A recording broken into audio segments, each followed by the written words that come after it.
If there is a way for me to short sell everybody's option portfolio out there, trust me, I would do it because 99% of people, they fall into the newbie bucket of doing stock options completely wrong, and they're probably going to get wiped out and lose all their money. So in this video, we're going to break down 5 critical things that are probably going to take you from the newbie bucket to the pro bucket and how you could win with stock options and consistently make money year after year after year. So let's take a look at this example here, and this is going to be NVIDIA stock, and it's a 1 year chart, and we're basically just going to say we're going to buy a call option, which is the home run, or we're going to sell a put option, which is the base hit, and we're going to see which one we'll make money on and which one is really just easier to make money on. And we'll flip it both ways. I'm not just going to show you one scenario that fits my agenda. I'm going to show you both ways so you really understand how this works. So if we just take a look here, let's say that December 2nd of 2024, we buy a call option. And 6 months later, you could see that the stock is up roughly 1.97%. So 2% it's up. And do you think that you're going to make money on that call option that you bought, that home run that you were trying to capture? No, you lost all that money on that call option, and the value of your option that you bought is probably going to go to zero, assuming that you bought some call option that is, at least a little bit out of the money. Because I hate buying call options that are in the money because you're paying the in the money premium. So maybe if the share price, it's 139 bucks, maybe we would buy like a 145 call. The share price did not get up to 145, it got up to like 142-ish. So buying the call option and swinging for the home run here, you would have lost money on. But what if we would have sold a put option, which is the base hit, and it is still a bullish play? We're hoping that the stock goes up or just doesn't go down a lot. So selling a put option, I'll typically go below the money so that you have a little bit of a buffer. So the stock rate here was roughly 139 a share. I'd probably sell like a 130 strike price put if I feel like the company was trading below intrinsic value at the time. Intrinsic value is just the true value of the company. So you could see that, yes, the stock fell below 130, but if you were patient, you would understand that, hey, I held it through the volatility. It's now at 139 a share on expiration date. So the contract's going to expire worthless because selling a put option allows someone to sell you their shares. They're not going to sell you their shares for 130 when the market price is roughly 140 bucks a share. They always want to sell for the most amount of money. So again, you made money on selling the put, you made money on hitting the base hit, but you lost money on buying the call option. Again, you're trying to swing for the home run, but you kind of just struck out when you bought the call. But selling the put, the stock went way down and came back a little bit, but overall the stock really did nothing in 6 months. It's up 2%, but you still made that full premium. You made 100% of the premium that you sold that put for. So let's flip it the other way and say that somehow you happen to time the bottom of the market perfectly and you bought a call option on Nvidia right here when the share price was roughly 96 bucks a share. Again, timing the bottom of the market is extremely, extremely hard, but let's say that you did. You bought a call option, 6 months later, the stock goes up roughly 88%. Those call options would have made a lot of money for you. Trust me, you would be up a lot and you'll be very, very happy. But selling a put option, you would also be up a lot of money too. So, what is the noob and what is the pro going to do in this situation right here? Well, the pro is going to sell put options, take the cash flow, and then go buy call options with the premium. Because as NVIDIA stock is falling and getting a little bit cheaper, it's becoming more compelling to buy call options. So, you're selling the put option. And again, we'll just say we're going to do a 6 month expiration date. So, you're going to get a lot of premium right here, again, because the market's falling, the stock is falling, and people are nervous. So they're going to be wanting to buy downside protection, which that is just simply buying a put option, and we're going to sell the put option to them. So when fear is high and people are freaking out, we will sell the put option for a lot more than what it's actually worth because sentiment is just like, oh my God, the stock market is crashing, the world is coming to an end. So the pro is going to sell a put right here, take the premium, and then buy a call. They are double bullish right here. And even on top of that, if you don't want to buy the call, you could also just go buy the shares with the premium from selling the put. So again, selling the option is a great way to do it. And maybe we're going to sell like a $90 strike price option for 6 months out from right now. I mean, clearly the stock was 182 a share. You know, no one's going to sell you those shares for 90 bucks. They're going to go sell them in the open market for 182.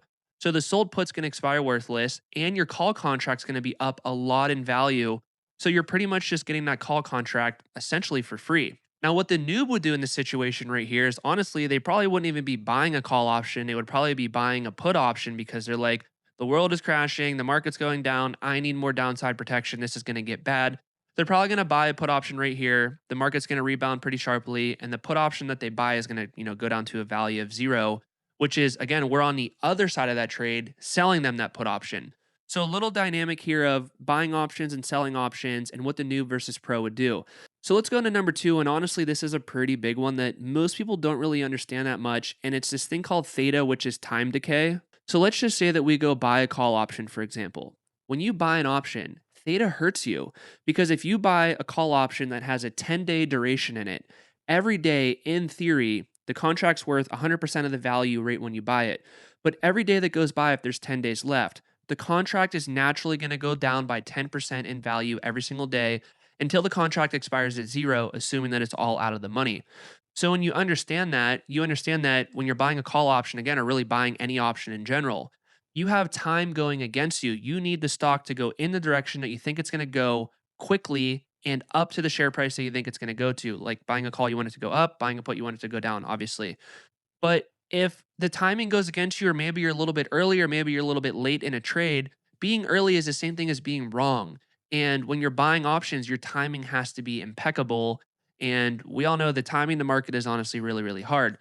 So that's what the newbie's going to do. They're going to go buy an option and not really understand how theta works. But the pro, they're going to understand how theta works and they are going to sell options for a lot of money. Because remember, the goal of selling options is this: you want to sell something for just say $10,000, you sell a put for 10K. As time goes on, the value of that contract's going to go down because there's less time for something to happen. Just think about it. Are you more likely to get hit by a car in 1 day or 1 year? And how is your insurance going to be reflected on that? The insurance company is going to charge you more for a 1 year contract versus a 1 day contract because you're not likely to get hit by a car in 1 day, but in a year, sure, anything could happen. That's exactly how this stuff works too. So the option seller has theta helping them, and every day that goes by, maybe the stock goes up a little bit, maybe it goes down a little bit, maybe it just does nothing. But every day that goes by, theta is helping the option seller. Whether you're selling calls or selling puts, theta is helping you. So the pro, they're probably going to lean towards selling options. The noob, they're probably going to buy options, and it's just they're going to get crushed by theta every single day. You got to understand that stuff. So number three is a big one, and honestly, this really turns a lot of people the wrong way. But if you watch my videos for a while, or if you did my course or whatever it may be, you understand how number three, which is duration of contract, matters so much.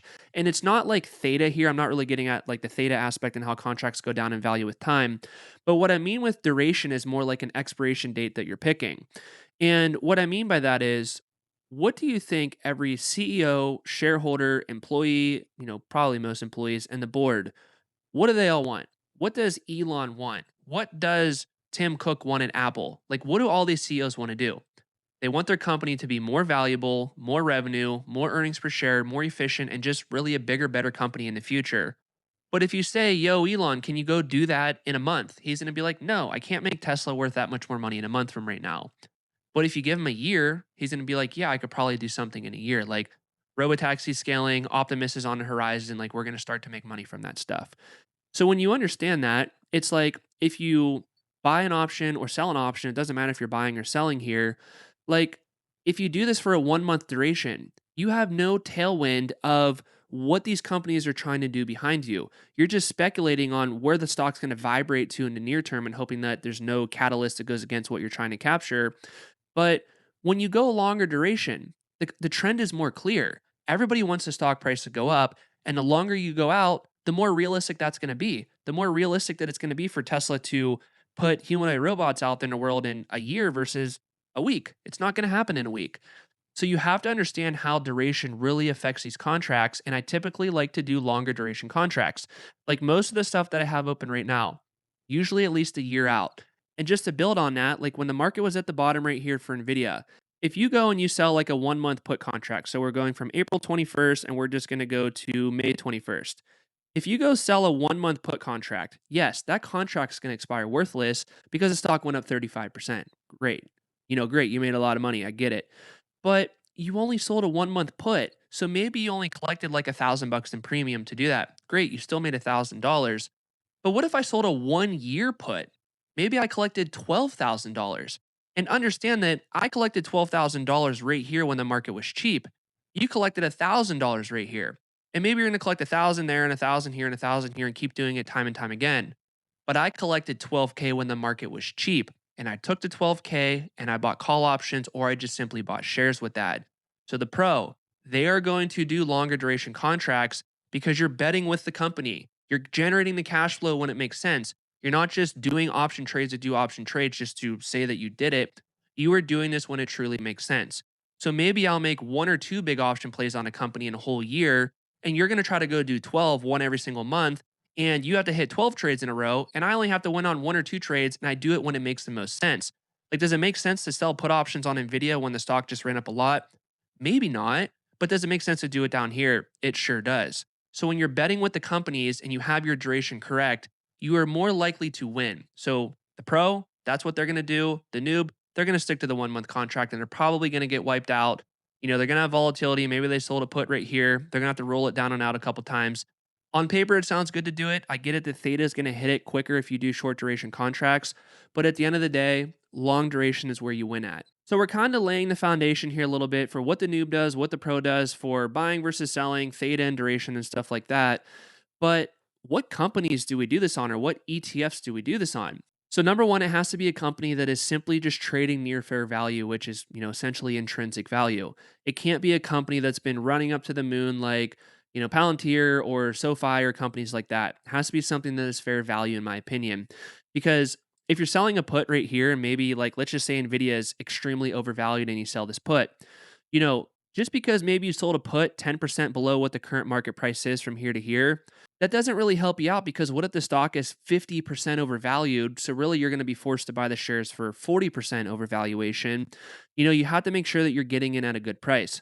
So number one, you have to do bullish plays when a company is trading near intrinsic value. Number two, the company has to have a moat and pricing power.